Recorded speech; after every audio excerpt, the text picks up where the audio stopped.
हनुमान जी को पेड़ की छाल से बने हुए रस्सों से बांधकर राक्षस रावण के दरबार में लेकर पहुंचे। रावण के दरबार में बैठे हुए सभी मंत्रियों ने आपस में कहना प्रारंभ कर दिया कि यह कौन है, इसे हमने पहले कभी नहीं देखा।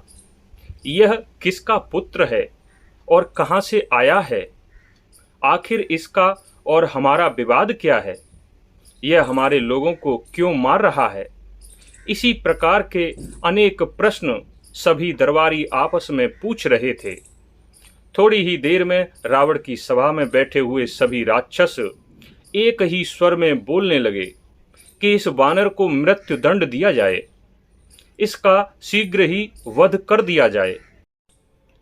हनुमान जी को देखकर रावण की आंखों में भी क्रोध के अंगारे धधक रहे थे, क्योंकि हनुमान जी ने रावण की सेना का, रावण के वीर योद्धाओं का, यहाँ तक कि रावण के एक पुत्र अक्षय कुमार का वध कर दिया था।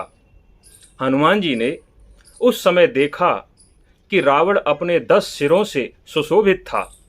रावण का शरीर काले रंग का था। उसके पास 4 मंत्री बैठे हुए थे, जिनके नाम दुर्धर, प्रहस्त, महापार्श्व और निकुंभ थे। हनुमान जी रावण के वैभव को देखकर काफी प्रभावित हुए और मन ही मन कहने लगे कि यदि यह रावण इस अधर्म के मार्ग पर नहीं चलता तो आज भी देवताओं से भी ऊपर होता, लेकिन इसने जो अधर्म का मार्ग चुना है उसके कारण यह शीघ्र ही नष्ट हो जाएगा। फिर रावण के मंत्री प्रहस्त ने हनुमान से लंका में आने का कारण पूछा।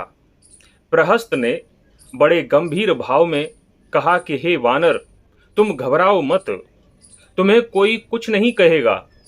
तुम हमें सच सच बताओ, तुम हमारी इस लंका नगरी में क्यों आए हो और हमारे वीर योद्धाओं को, हमारी सेना को क्यों नष्ट कर रहे हो?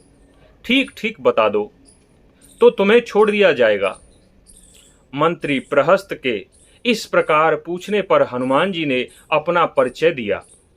मैं एक वानर हूँ, मेरा नाम हनुमान है। मैं पवन देव का पुत्र हूँ। मैं राक्षस राज रावण से मिलना चाहता था, इसीलिए मैंने अशोक वाटिका को उजाड़ा था। रही बात आपके वीर योद्धाओं के मारने की, तो वे मुझसे युद्ध करने के उद्देश्य से ही आए थे। यदि मैं उन्हें नहीं मारता तो वे मुझे नष्ट कर देते। मैंने अपनी रक्षा हेतु उन सभी का वध किया था। मैं श्री राम का दूत हूँ, सीता जी की खोज में ही यहाँ आया हूँ। उसके बाद हनुमान जी राक्षस राज रावण की तरफ देखते हुए कहने लगे कि हे राक्षस राज, मेरे राजा सुग्रीव हैं। उन्होंने ही तुम्हारे लिए एक संदेश भिजवाया है। वे तुम्हारा भला चाहते हैं, क्योंकि वानर राज सुग्रीव तुम्हारे मित्र हैं। सुग्रीव के ही मित्र श्री राम और लक्ष्मण भी हैं। श्री राम ने बाली का वध कर दिया था और सुग्रीव को किष्किंधा का राजा बना दिया था। अभी सारी वानर सेना महाराज सुग्रीव के ही अधिकार में है। हे राक्षस राज, आप श्री राम की धर्म पत्नी सीता जी का अपहरण करके लंकापुरी में लेकर आ गए हैं, इसलिए वानर राज सुग्रीव ने ही मुझे दूत बनाकर आपके यहाँ भेजा है। सीता जी का अपहरण करके आपने ठीक नहीं किया, लेकिन अभी भी कोई बात नहीं। यदि आप अभी भी सीता जी को वापस कर दें तो श्री राम आपको क्षमा कर देंगे। और हाँ, हे राक्षस राज रावण, एक बात ध्यान रखना, यदि मनुष्य से आपका युद्ध हुआ तो आपके प्राण संकट में पड़ सकते हैं, क्योंकि जब आपने ब्रह्मा जी से वरदान मांगा था तो यही कहा था कि मनुष्य को छोड़कर कोई भी मुझे मार ना सके, और श्री राम मनुष्य ही हैं। हे राक्षस राज, मैं भी यदि चाहूँ तो सभी राक्षसों का वध करके सीता जी को यहाँ से लेकर जा सकता हूँ, लेकिन मैं ऐसा नहीं कर सकता, क्योंकि मैं दूत हूँ। मेरा काम केवल सीता जी का पता लगाना था और आपको संदेश देना था। मेरे दोनों कार्य पूर्ण हो चुके हैं। अब आप जो उचित समझें वैसा निर्णय ले सकते हैं। हनुमान जी की निर्भीकतापूर्ण बातें सुनकर रावण के क्रोध का ठिकाना नहीं रहा। उसने शीघ्र ही आदेश दिया कि इस वानर का अभी इसी समय वध कर दिया जाए। हनुमान जी एक दूत थे। दूत के वध की बात सुनकर वहीं पर बैठे रावण के छोटे भाई विभीषण खड़े हो गए और रावण से प्रार्थना करने लगे कि हे भ्राता, कभी भी कहीं भी ऐसा विधान नहीं है, किसी शास्त्र में भी ऐसा विधान नहीं है कि दूत का वध किया जाए। तब क्रोध में पागल रावण ने कहा कि इसका वध करने में कोई अनुचित बात नहीं है। इसने संपूर्ण अशोक वाटिका नष्ट कर दी है, हजारों राक्षसों की सेना नष्ट कर दी है, अनेक वीर योद्धाओं का वध कर दिया, यहाँ तक कि मेरे छोटे पुत्र को भी मौत के घाट उतार दिया। ऐसे दूत का तो वध होना ही चाहिए। तब रावण की बात काटते हुए विभीषण ने कहा कि हे राक्षस राज, यह बात सही है, लेकिन फिर भी दूत का वध करना उचित नहीं है, क्योंकि दूत तो शत्रु का संदेशवाहक होता है।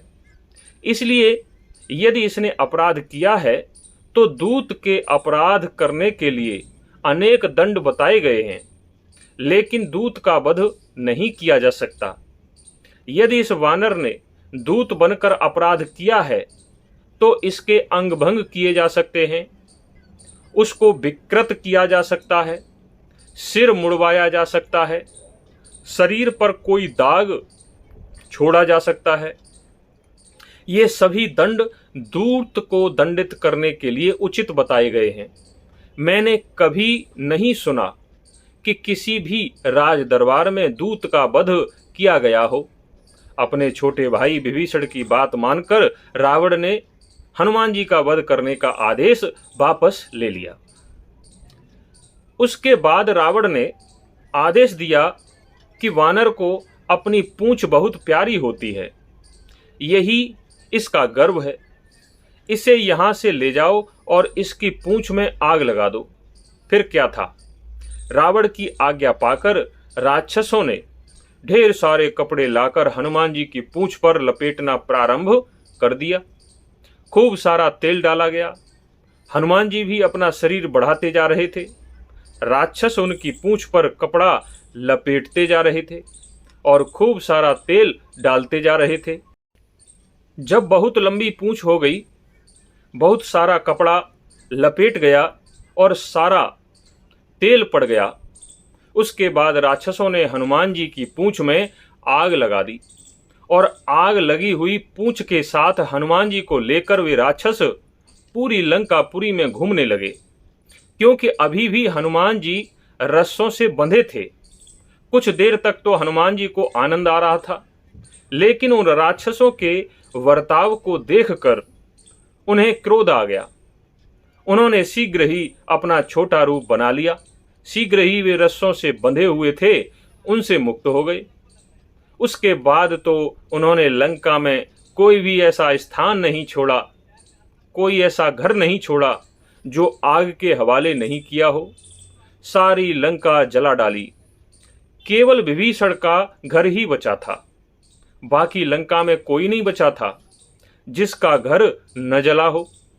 जो राक्षस हनुमान जी की पूंछ में आग लगाकर आनंद ले रहे थे, हनुमान जी को पकड़कर लंका की गलियों में घुमा रहे थे, वे सभी राक्षस अपने अपने घरों को जलता हुआ देखकर अपने सिर पीटते फिर रहे थे। लंका को आग से जलता हुआ देखकर हनुमान जी के मन में एक शंका जागृत हुई कि कहीं ऐसा तो नहीं कि जहां सीता जी बैठी हैं यह आग वहां पर भी पहुंच गई हो और सीता जी भी जल जाएं। यदि ऐसा हुआ तो मेरा यहां पर आना व्यर्थ ही हो जाएगा।